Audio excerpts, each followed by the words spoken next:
Okay, so welcome.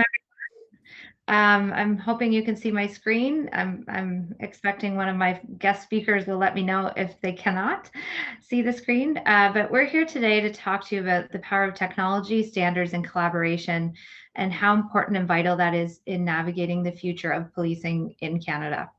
So what to expect during this session. I'll give you this is the welcome and introduction section. I'll talk a bit about what the Canadian Police Knowledge Network is. I'll pass it over to Sandy Sweet, our first presenter. He'll speak on how we got here and the importance of technology. Then we'll go on to Stacey Moreau, who will speak to standards. And then we'll end off with Del Manick, who'll speak about collaboration. And then at the end, we'll have a bit of a discussion and Q&A.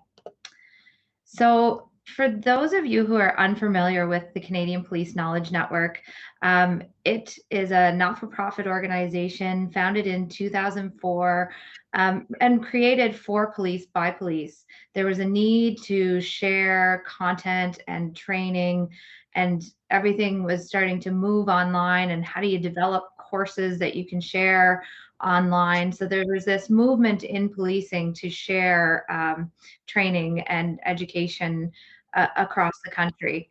So they created the Canadian Police Knowledge Network with a vision of driving excellence in policing professional development. And it's a secure partner for the delivery of that training and education. And it consists of staff. We have 30 staff located in Charlottetown, Prince Edward Island, Canada. But it's also about our National Advisory Committee, our board of directors that are all part of the policing and public safety communities. But then it's really about the policing community and our public safety partners at large. That's what the network is, and we're only successful if all of us are participating and contributing to the network.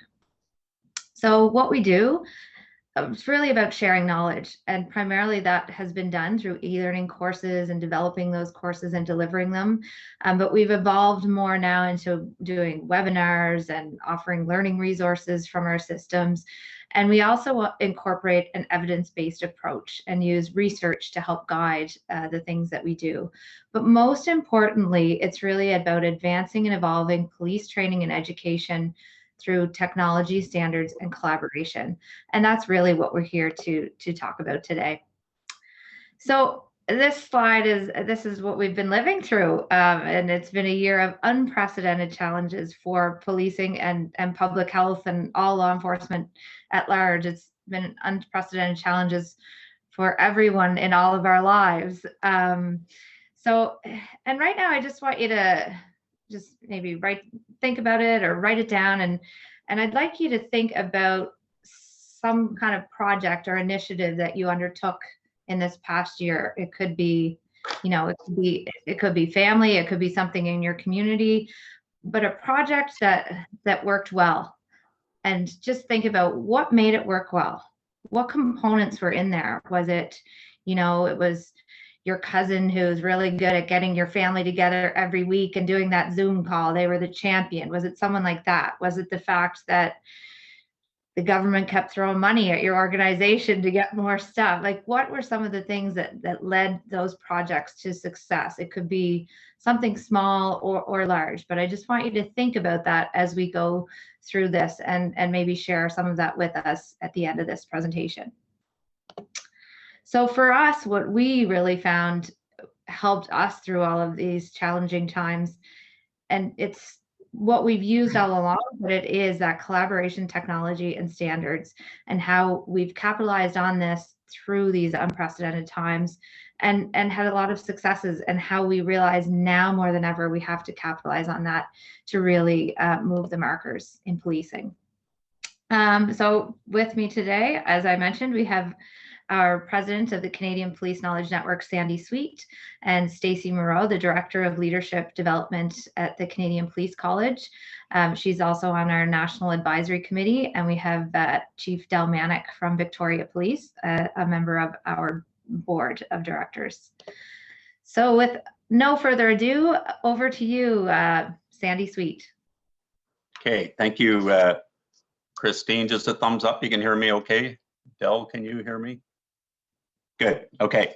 I'm how many times have people heard, oh, I think you're on mute, over the course of the last year. So first of all, I'd like to thank Lev for the opportunity to present at this conference.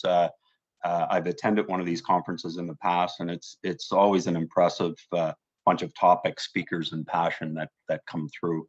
So we're happy to be here. As Christine mentioned, two things I'm going to cover. One of them is I'm going to tell a bit of a story about where CPCAN came from. We're kind of an odd duck, but I think a valuable odd duck. So I'm going to talk about that a little bit, but really concentrating on those three key aspects of collaboration standards and technology.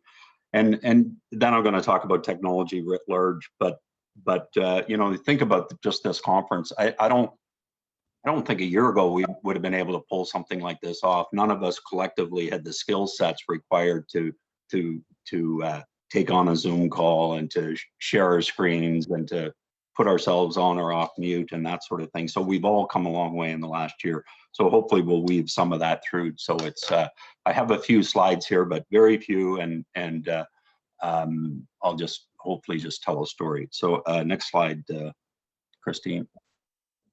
Are you seeing that on the screen? Yeah, it's good now. Okay. So the story of CPCAN started over 20 years ago. It was an inflection point in policing in Canada.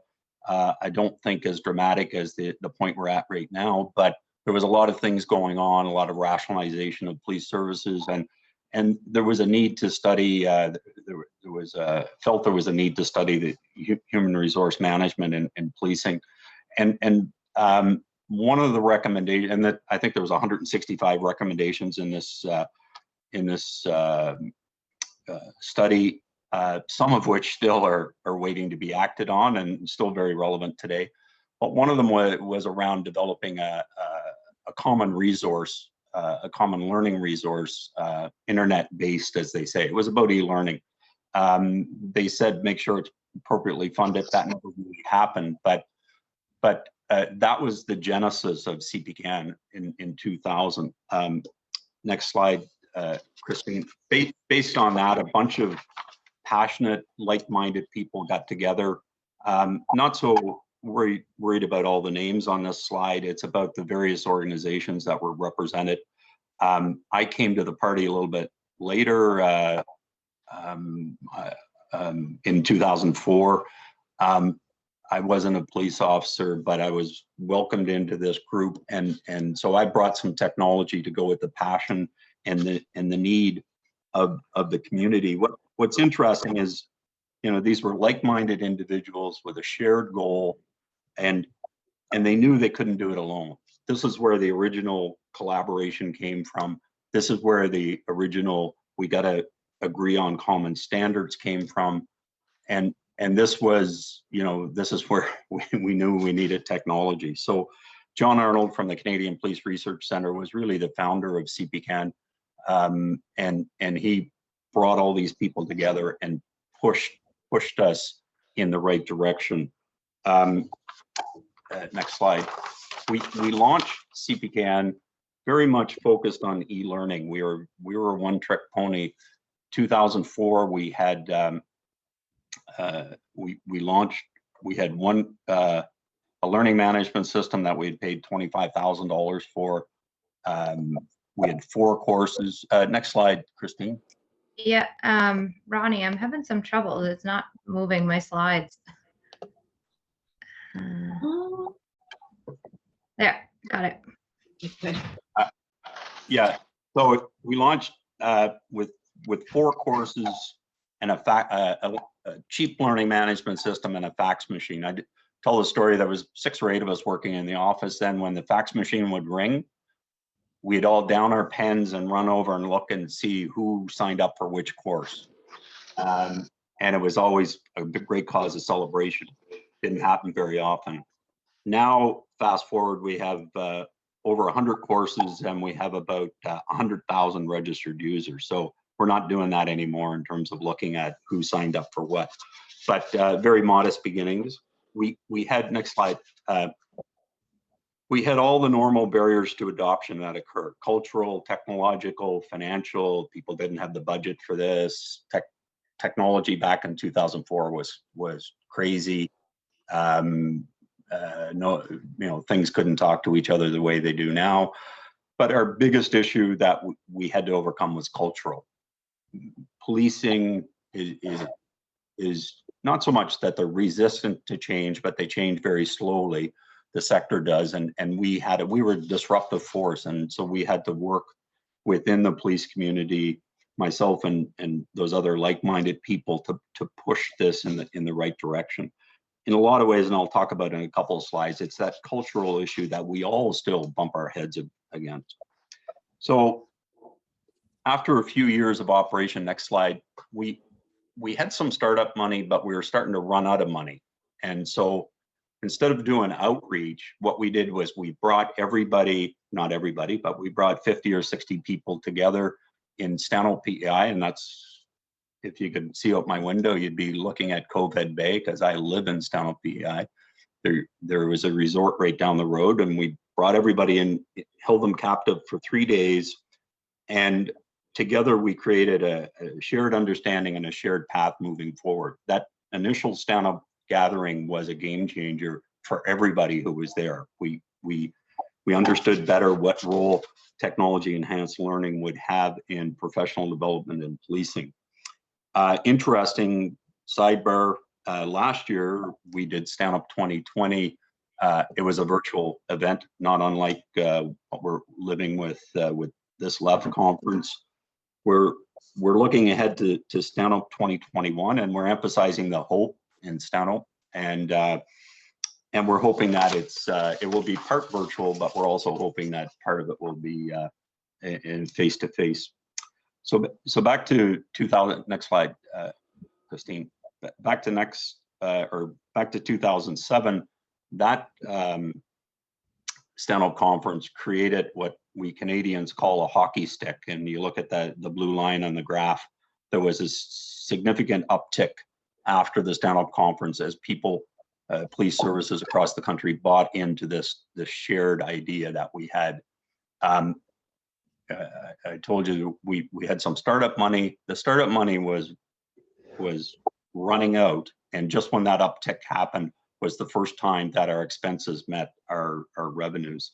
We're not for profit, but as I like to emphasize with people, we're also not for deficit. So we have to generate revenue to cover our costs, and that happened in March of 08 for the first time, and happily it's happened that every March thereafter. We've never generated red ink. So through the course of this, next slide. Through the course of this, we've learned a few lessons. Canadian policing is complex. Whether it's Canadian policing or a better word or phrase that's used, I think these days, is around community safety and well-being, and it doesn't matter where you are in the world. It's complex, and this conference is a tribute to that. When you look at the speakers and the array of topics that are being covered, and there's a lot of great ideas, but there's a whole lot of conflicting priorities as well. It's very complex. Not all organizations are created the same. There's no cookie cutter solutions here. So you really have to work with organizations to understand what fits for them. And again, you come back to the idea that culture tops strategy. So you really have to become embedded in the culture of an organization so that it feels that you're connected. The work that is being done at CPCAN has to work for the organizations that are part of the network. So 20 years on, next slide. 20 years on, Christine went through these concentric circles very well, so I won't repeat that. What we are as a network. We started out as a few people with an advisory board, and now we have a large advisory committee, a board of directors, the police community that relies on us, and our public safety partners. And that's the biggest thing. I don't think those people back in 2004 would really recognize what we collectively accomplished over that period of time. Next slide. And and what's really important is this reliance on these three tactics, I'll say, where we have a very strategic approach now, forefront of professional development. We rely heavily on technology for all kinds of things, and I'll talk about them in a second. Growing the visibility and leadership of the network, and that's about collaboration, and Del will touch on that. Enhancing professionalism and policing is about standards and competencies, and Stacey's going to talk about that. Sustainability of CPCAN relies on relevance. As long as we're relevant, we'll be sustainable. And as I demonstrated since 2008, that's been the case. Next slide. Just a couple of, I won't go through all the names on this. This is our board of directors. We rely on them heavily for strategic direction and oversight. It's just an awesome group of dedicated people, thought leaders, and leaders from across the country. Del Manick, you'll hear from in a few minutes. Next slide. Similarly, we have a national advisory committee. These people are a little closer to the action. They provide advice and direction on learning needs, on collaboration, on innovation, and on competencies. And Stacey's going to talk about that in a minute. So, these are the big chunks of CPCAN, the inner circle of the network, if you will. Just a couple more slides. This one is, and I touched on it a couple of times already, the collaboration standards and technology. And, I sat in on a couple of sessions yesterday, and the people are so passionate about what they do, and they can describe the benefits very well. And I think we all get that, but even when the need and the benefit is clear, there's so many competing priorities out there that we still have a lot of work to do in order to make substantive changes in how we build and deliver professional development or affect any change in the community. So we can't take anything for granted. With all the challenges that Christine alluded to, it's more than ever, it's important for us to collectively stay the course. So that's, hopefully that helps a little bit. That's a bit of background around CPCAN. I'm just going to touch on technology very, very quickly. We've, next slide, Christine. As I said, we've learned a lot during the pandemic. We will continue to rely more and more on technology going forward. There's no doubt about that. Things are not going to revert back to the way they were in February 2020. And in fact, the pace of change will accelerate. And so we have to really be on top of technological advances. The cost of investment in technology and the risk associated with that, it just makes sense that we're better off taking on these initiatives together. When you think of communities of practice, virtual reality, virtual classrooms, podcasts, webinars, technology, the way we interconnect and the way we learn and operate, it's more and more pervasive. So, it really, the technology is the foundation for service delivery going forward and for organizational excellence going forward, but it relies on common solutions and collaboration. And so with that, I'll pass it over to Stacey to talk about standards and competencies and that other tactic that we collectively use. Thanks, Sandy. Do you hear me okay? Yeah. Good. Okay, so I'm Stacey Morrow. I'm the director of the Leadership Development Center at the Canadian Police College. As Sandy mentioned, I'm also on the National Advisory Committee for the CPCAN, as well as on the Working Group for Competencies. So we've been talking about the professionalization of policing for a very long time. I think equally as long, the discussion about establishing a national standards for policing across Canada has been on the table. Internally, police organizations use standards within their organizations for staffing and recruiting, training, leadership development, performance management. And externally, certainly, Canadians expect a certain care, a certain standard care of and professionalism from policing wherever they may be in Canada.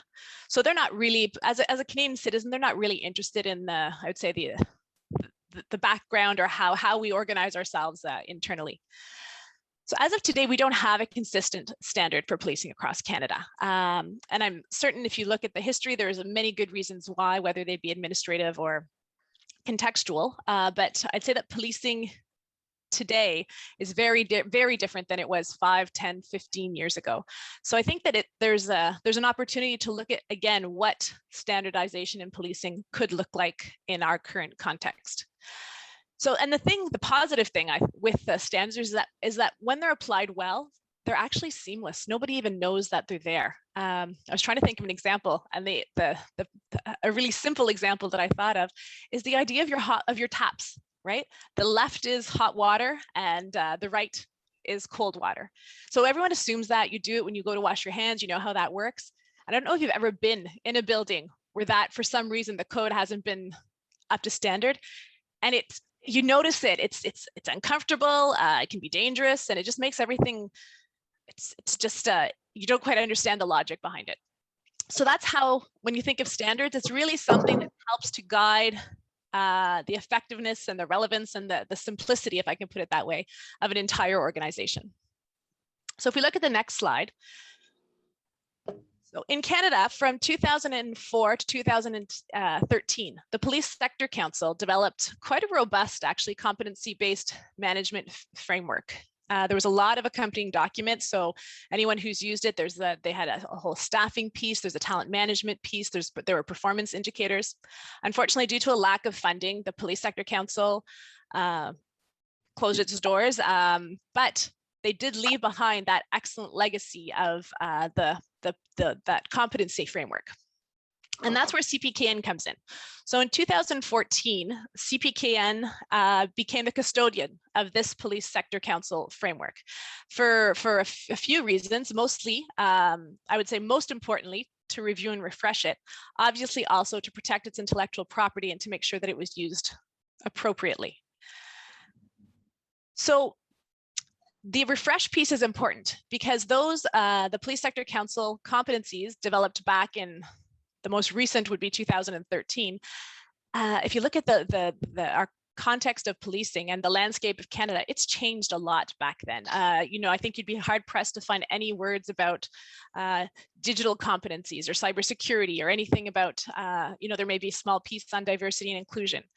We know that the Canadian context and actually the international context has changed dramatically. And so those competencies need to be reviewed and refreshed in that light. In 2018, CPKN did an online survey, as well as a 2-day workshop. So within the online survey, they received over 75 responses from Canadian police organizations across Canada. And at the 2-day workshop, it was held at the Canadian Police College. I'm trying to remember exactly how many, but there was a very large room full of representation from across all of Canada. And there were a few main findings that came out of that 2-day, as well as the workshop. Firstly, many organizations do use the existing Police Sector Council management framework as the foundation for their own competency management internally, but they adapt it to meet their specific needs. We also found that the vast majority of people want to collaborate to update and improve those existing councils so that they can reflect the current context of policing. And it makes sense, right? To have a common, I'm not even talking of a standardized, but at least a common competency dictionary understanding framework. It would facilitate the use of funds, address the lack of capacity to make this move forward, as well as any resourcing issues. So from a good business practice sense, it makes there's a lot of logic for going that way.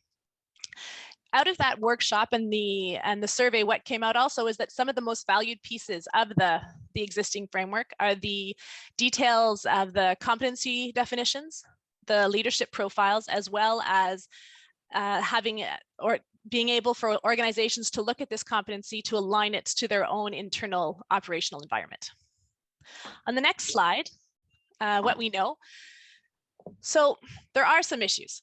Standardization of policing is obviously not under federal jurisdiction.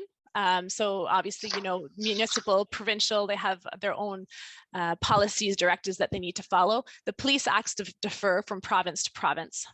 We also know that there's consensus in increasing consistency across provinces, municipalities, so across Canada. There's a need and a desire to reduce duplication. And the fact if there was a standard competency framework, which was being used across Canada, would enhance consistency, productivity, transparency, fiscal efficiency. So there's a lot of really strong reasons. And I think more than just the reasons, there's also the collective desire to go there. On the next slide, when we look at the modernization of the leadership development competencies, so this is an initiative that right now CPCAN is looking at in collaboration with CACP and the CPC. So, and it's also funded in part by the Public Safety Canada. So to date, the Community Safety Knowledge Alliance has carried out the literature review and the national workshop. So in there, we confirmed that the existing police leadership model and the accompanying leadership competencies do need to be updated. They need to be aligned with current and emergent needs.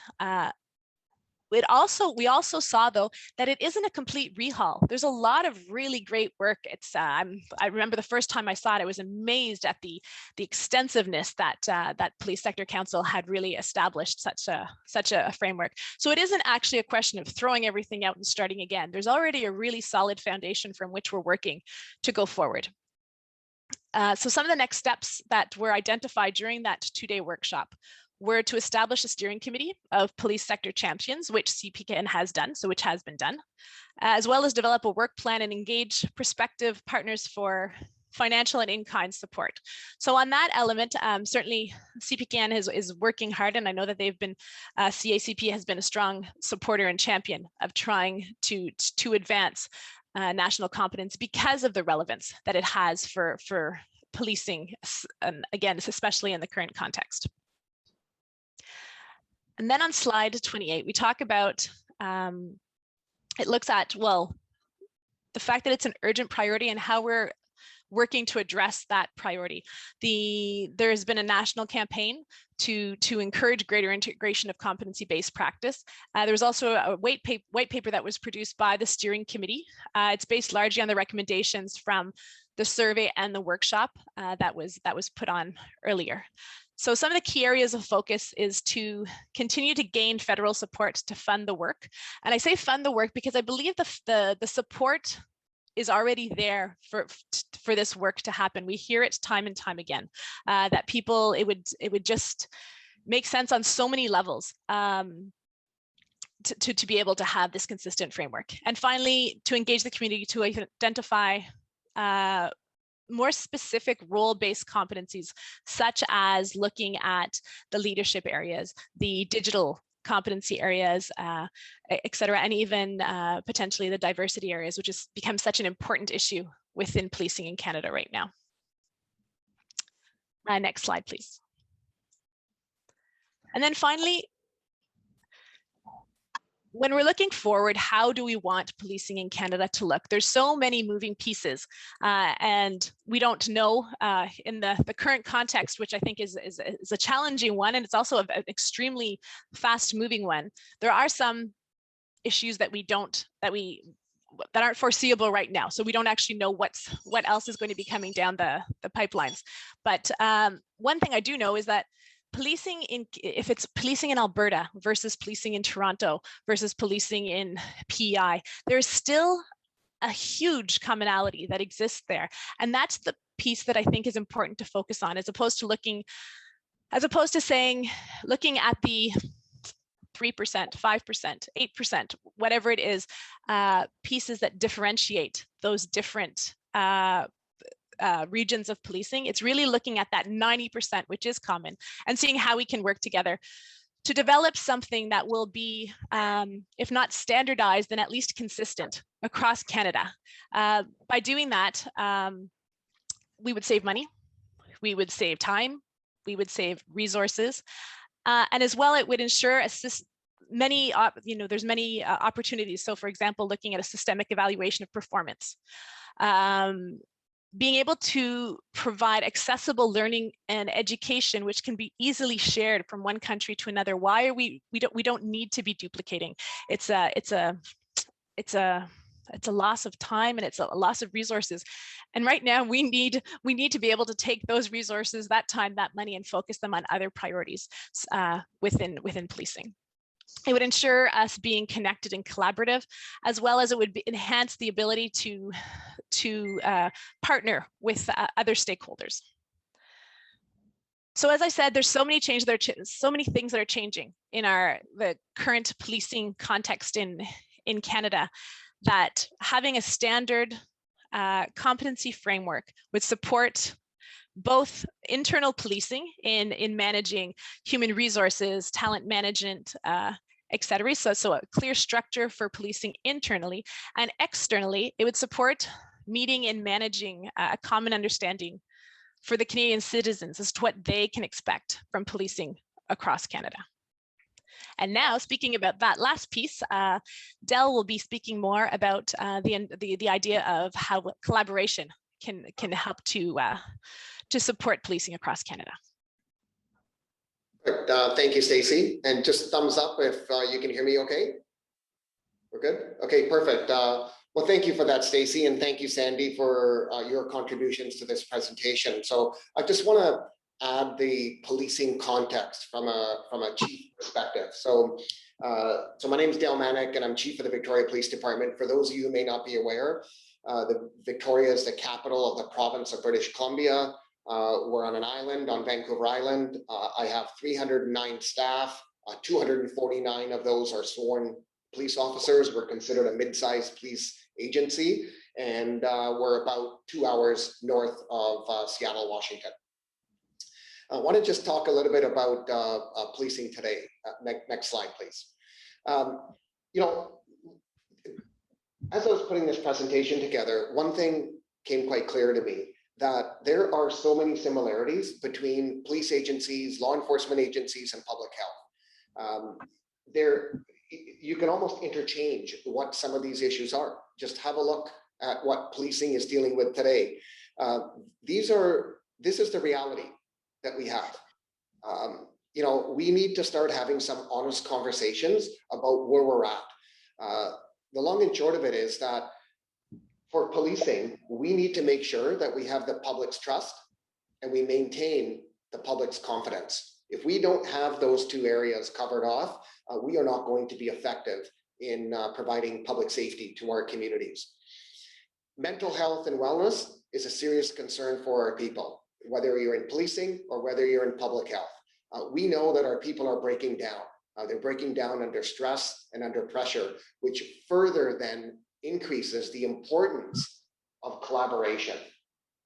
I think that the hard realities are what they are, and I don't think our work's going to get any easier. I don't think we're going to look at a moment in time for today and go, well, this was a real down point, and then we're going to start seeing improvements.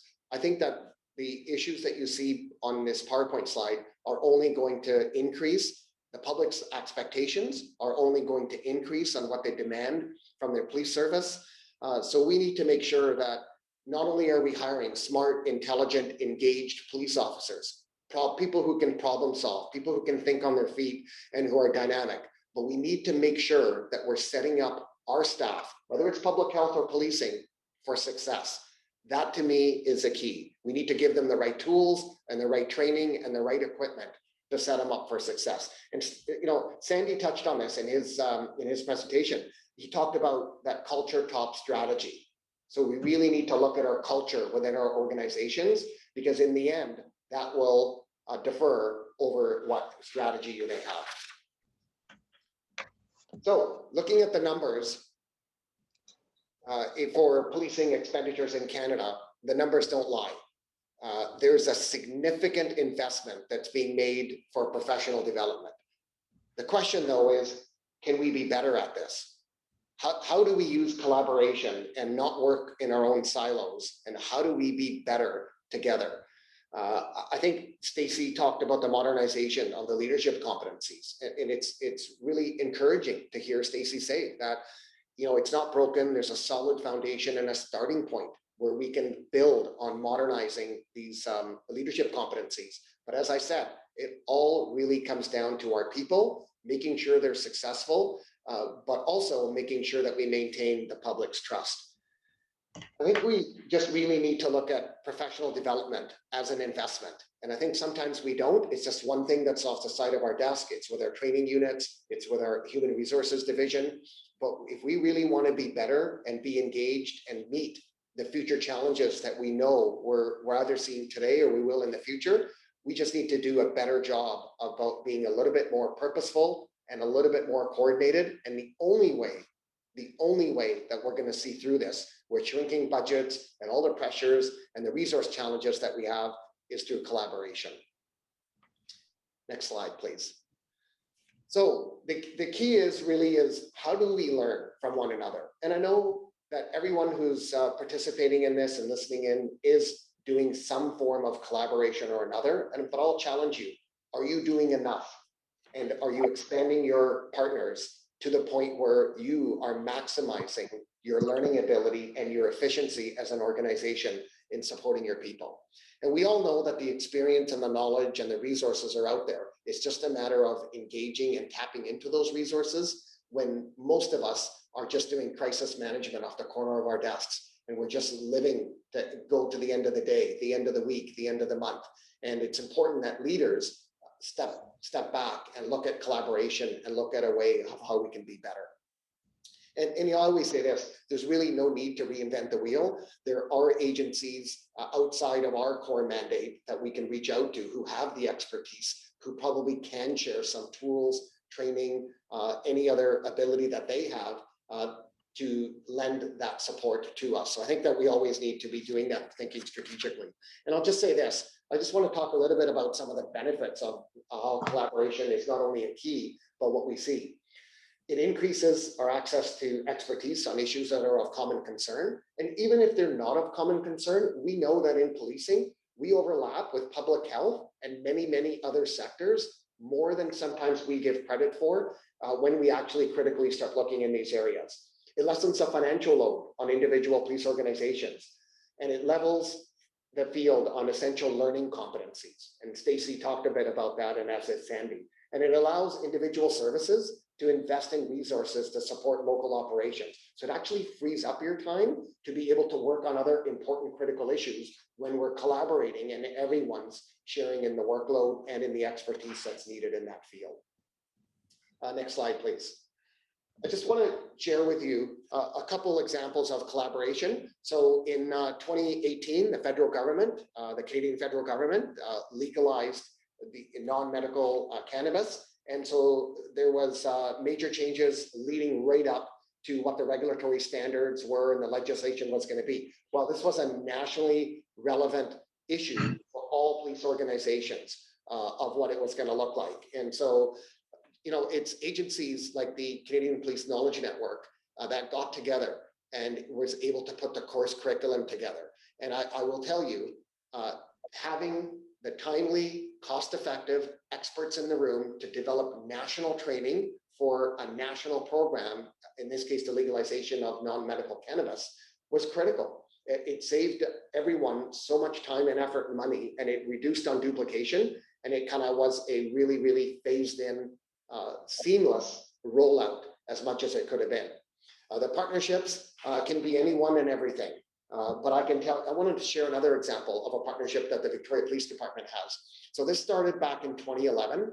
We were asked to participate in a partnership that we saw there were some issues around overdose deaths that we're seeing in our community, and they're happening at alarming rates. And this was back in 2011, well before the fentanyl and the opioid illicit drug overdose crisis, which in the province of British Columbia was declared in 2016. So this is 5 years before that. In 2011, we joined what was called the Drug Overdose Alert Partnership. And by the way, there's a presentation on that in a few hours at this conference. I'll tell you who's a part of this, and it just speaks to the importance of collaboration.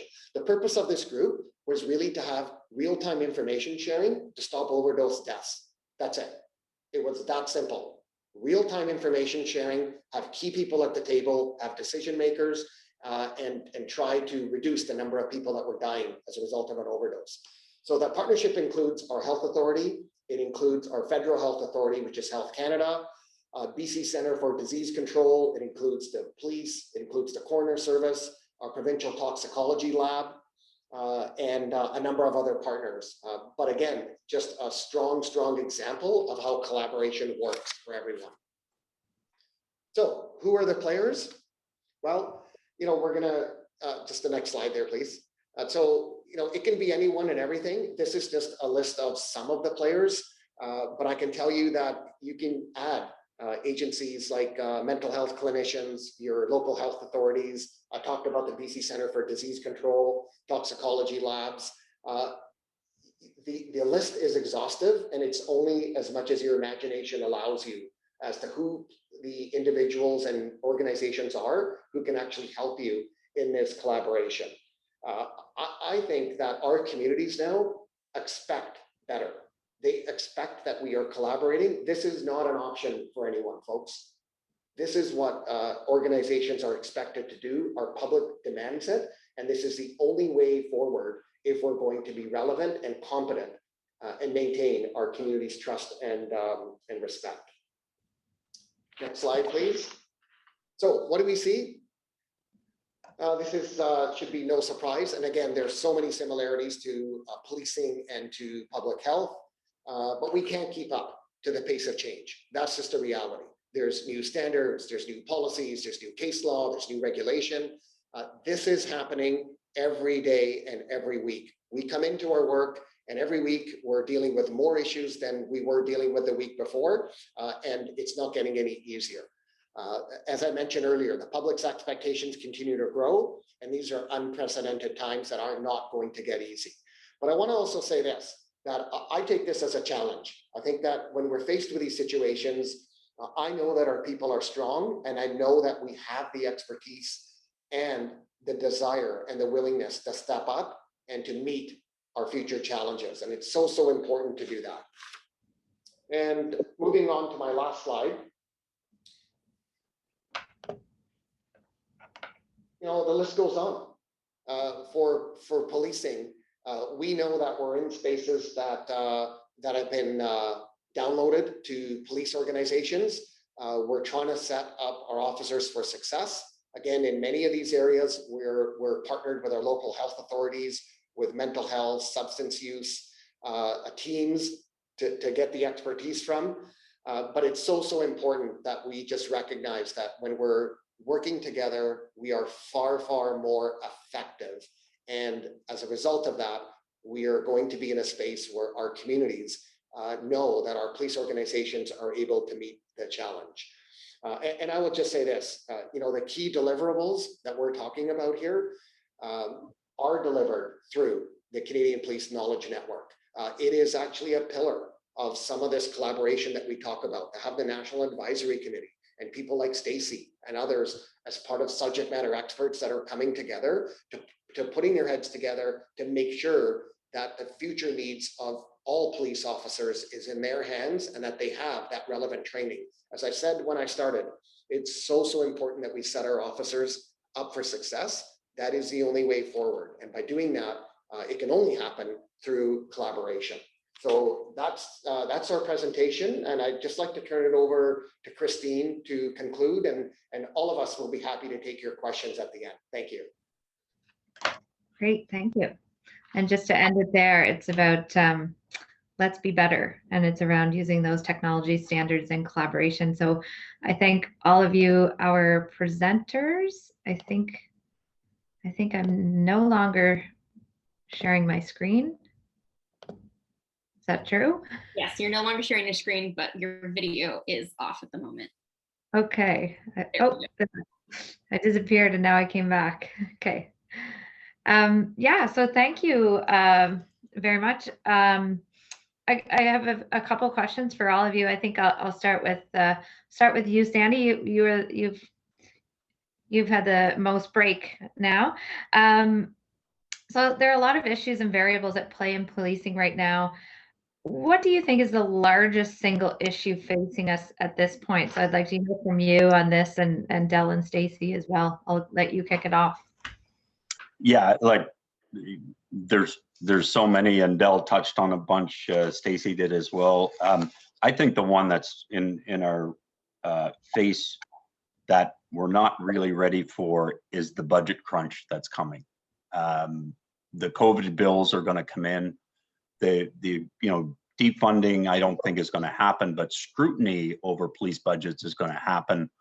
And that's in real time. In the next year to 3 years, I think there's going to be some real challenges for us to disruptive kind of things that are going to happen on a budget, on the budget side, that we're going to have to react to. So all of these things, the technology standards and collaboration, I think, are key in terms of overcoming that challenge that is inevitable. Yeah, over to you, Stacy. Hello, Christine. I'm aware of the time because I know that we only have until 1:50. I just received a message from Ronnie in the chat about that. But effectively, I think what Sandy spoke about is one of the main issues that we're looking at. It's the lack of, it's the resourcing issues, but also we're talking a lot about diversity across Canada. There's also that piece on diversity of thought. And that's why I think we really need to come together to develop these standards by police for police, so that we can use them feeling confident that we've heard the voices of people from across Canada, so that it is really representative of the different police organizations. And with that, Del, I'll give you the last 5-10 seconds. Yeah, well, I mean, I think it's been covered off, other than we need to look after our people. I think our people are breaking down. Their mental health and their wellness is critical, and we need to make sure that we're always supporting our people who are working on the front lines, doing a difficult job, and they're doing it under a tremendous amount of scrutiny and pressure. But overall, they're managing well and they're doing a great job, and I'm proud to be a police officer. Thank you. Mm-hmm. Thank you. And thank you everyone for attending. We were happy to be here to present on this, and although it's a year of unprecedented times, we think it's a year coming up of unprecedented opportunity. So thank you all. Thank you. Take care. Okay. Thank you. Bye. And just as a reminder to our attendees, if you have any questions or want to make a comment you weren't able to make, you can use the Whova app for this session throughout the week and ask your questions or make comments there. So thank you all. Okay. Thank you. Thanks, Ronnie.